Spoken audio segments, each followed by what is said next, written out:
Hello and welcome back to the Unstoppable Joy podcast. I am Catherine McAdam and I have for you today a replay of our St. Patrick's week podcast from last year. I just found the story of St. Patrick absolutely intriguing and really inspiring. This man was something else, and we these days really don't know the story of St. Patrick, and as it's now St. Patrick's Day week was today on Sunday, I thought we'd put this back out, and I think that it's a great reminder of how having faith in Christ can lead you on an adventure and create such an incredible legacy. So I hope you enjoy this podcast and find it as interesting and inspiring as I did. And so, without further ado, pull up a chair, grab your favorite beverage, and let's get started.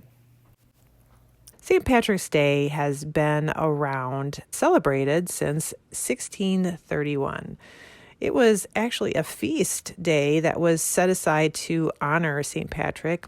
It was thought that he died on the 17th of March, and so that's the day that we celebrate St. Patrick's Day. And through the years, the meaning of St. Patrick's Day has totally changed.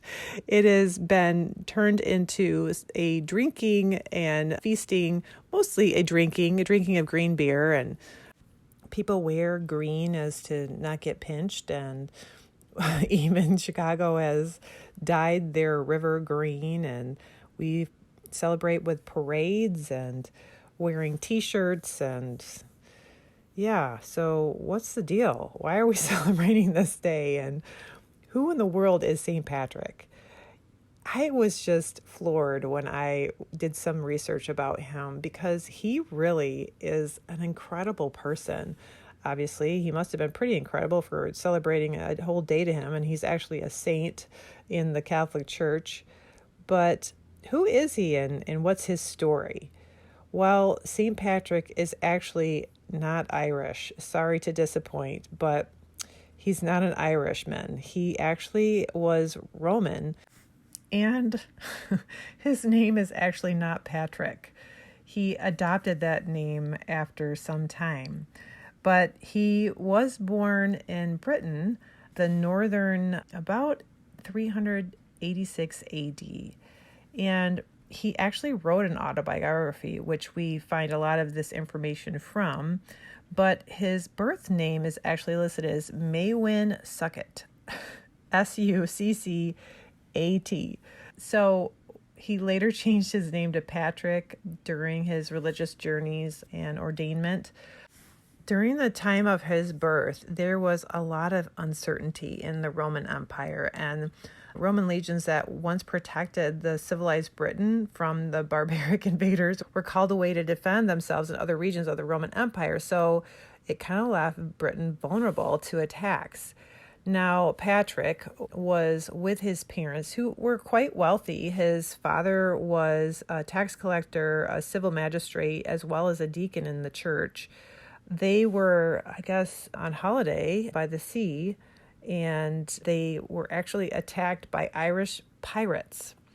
And Patrick, at the age of 16 years old, was captured and then taken away to Ireland and made to be a slave. This sounds a little bit familiar from our story about Squanto back from Thanksgiving. It just brought up a lot of memories of that, but so apparently Patrick's family escaped, but Patrick and some of the family's workers were captured, and then they were taken to Ireland. And Patrick was sold as a slave to a Druid tribal chieftain, and he was given the task of being a herdsman. Now, although Patrick was raised in a home of faith and Christianity, he had never been converted to Christianity. In his autobiography, Patrick wrote that the Lord opened my senses to my unbelief, so that though late in the day it might be remembered my many sins, and accordingly I might turn to the Lord my God with all my heart. This began a love affair between Patrick and God. He was sold out for the Lord, and he didn't let anything hold him back. As a matter of fact, he became known as the holy boy among the other slaves. And one night, Patrick actually had a dream that said that he was soon going to be returning to his own country, and he was being told in the dream to come and see where your ship is waiting for you. So here he is 6 years later at the age of 22. He escaped. Again, from his autobiography, he writes that he turned and ran from the man who he had been bound to for 6 years. And yet I came away from him in the power of God, for it was he, capital He, who was guiding my every step for the best. And so I felt not the least anxiety until I reached the ship. That's an incredible story in itself, that God basically led him through a dream to run away from his captor, and that there was a ship actually waiting for him there.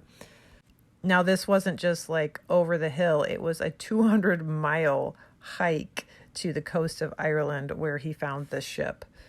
That is just miraculous. So here's Patrick. He approaches this boat and he asks if he can come aboard. And initially they told him no. But then as he started walking away, someone yelled back to him that he could come aboard. So again, he has another miracle where someone just allows him to come on board the ship. The journey back to Britain was not an easy one. And I guess they had run out of food, and Patrick had not been shy about sharing his faith about Christ. And at one point, when they had run out of food, the captain turned to Patrick and challenged him to ask God for more food. And what Patrick says is so amazing. He says, "Turn trustingly to the Lord, who is my God, and put your faith in him with all your heart, because nothing is impossible to him.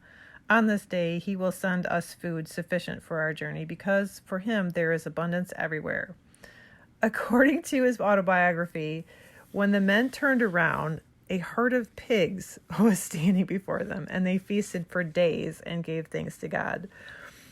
Apparently on this journey, they had to stop at some point. I don't know if they were finding safe harbor or they were just trying to find food. And that was the story that unfolded there. 2 years later, he finally makes it back to his mother and father. His parents were so thrilled to have him back, and they begged him never to leave them again. But as things go, Patrick started having another dream, and this time Patrick saw someone shouting and begging for him to come back among them again. It was the Druids. And Patrick told his parents about this dream, and he told his church leaders about his plans to return to Ireland, and none of them felt the Druids were worth saving.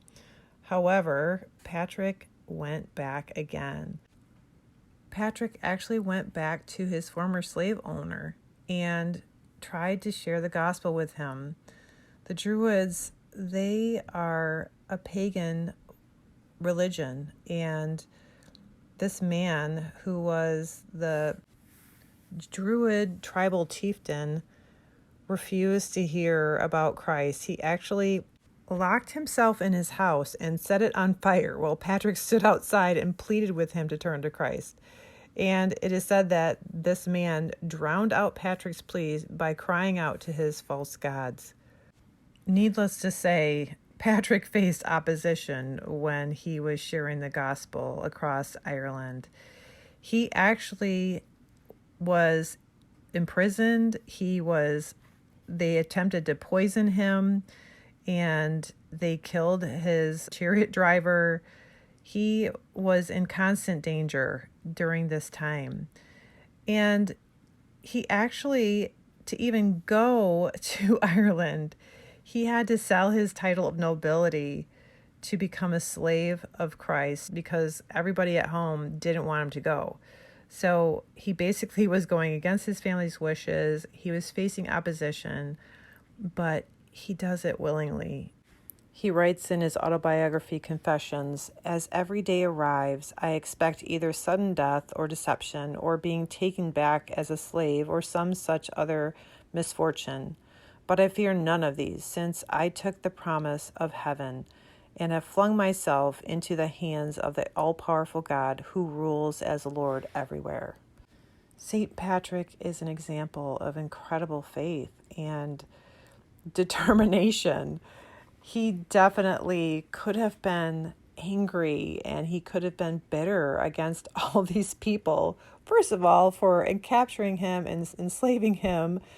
But he goes back to them and he's rejected by them over and over again. I can't say he didn't make any progress in Ireland, because today we are celebrating him as the patron saint of Ireland. Coming up on March the 30th at 11 a.m., we are having a special webinar specifically for women who are struggling with weight gain, mood swings, hot flashes, all the fun stuff that comes along with perimenopause and menopause. I've got some great tools for you to help manage your symptoms during this time and not just survive through it or suffer through it, but actually feel great. So you're not going to want to miss this. Please mark your calendars. March the 30th at 11 a.m. Follow the link in the show notes so that you can join in. Hope to see you there. And there are stories that he drove all the snakes out of Ireland. Some say, well, there was never any snakes in Ireland, but this may have been in reference to the snakes, the Druids, that were very wicked and pagan faith and just barbaric people. But he also was very smart. He used the things of the Druid culture to actually show them that they had a need for God. He used their Celtic, that's where the Celtic cross comes from. He incorporated some of their ways of worship into the Christian faith. Now, I'm not saying that he has incorporated paganism into Catholicism or whatever, but he used that as a tool to reach them. Just as Paul did when he was in Greece and they had an altar to the unknown God, and he used that to share with them about Christ. St. Patrick also used the clover, the 3-leaf clover that we see is a huge symbol of St. Patrick's Day. And that was a symbol that he used. It was 1 leaf, but it was 3 lobes. And he used that to describe the Trinity, that God is one God, but there's 3 parts to him, the Father, Son, and Holy Spirit. So the question is, how do we get to St. Patrick's Day the way that we celebrate it today, looking back on who St. Patrick was and what's the deal with the drinking and the partying? Well, the day of St. Patrick's Day was a day that was initially set up to remember and celebrate the life of St. Patrick. And it is in the middle of the Lent season where people usually give up certain indulgences or things as a way to show their need for Christ. Things that they give up are sometimes food, sometimes a habit, sometimes a practice, sometimes alcohol. And so it would be a day that it was a reprieve from that, and it was actually a feast day. So if you were celebrating Lent, this was one day where you could have a day of reprieve from that. And so the whole idea of drinking becoming a big part of this was a marketing scheme from Budweiser, actually, in the 1980s. And that's how people really started to drink more with the celebration of St. Patrick's Day. And now, unfortunately, St. Patrick's Day has become a day of overindulgence, and people are just not even celebrating St. Patrick's Day for the saint himself and reflecting on what an incredible man he was, but more of to engage in over drinking, overeating, and not remembering what you did on St. Patrick's Day. So I just wanted to share this with you because I think he's just such an incredible example of just living life to the fullest and not allowing life's difficulties to hold you back. He could have been so stuck in his bitterness and his anger, but he went right back to the people that had persecuted him, who had treated him poorly, and he shared the gospel with them and tried to show the love of Christ. So next time you're thinking about St. Patrick's Day and having a celebration around the day, remember the man behind the celebration. Happy St. Patrick's Day. Have a great rest of your week. Be blessed. Hey, before you go, please like or comment on this podcast. We would really appreciate hearing from you. Your comments and your ratings help others to find this podcast and get the word out. Also, coming up on March the 30th at 11 a.m., we are having a special webinar specifically for women who are struggling with weight gain, mood swings, hot flashes, all the fun stuff that comes along with perimenopause and menopause. I've got some great tools for you to help manage your symptoms during this time and not just survive through it or suffer through it, but actually feel great. So you're not going to want to miss this. Please mark your calendars. March the 30th at 11 a.m. Follow the link in the show notes so that you can join in. Hope to see you there. Be blessed.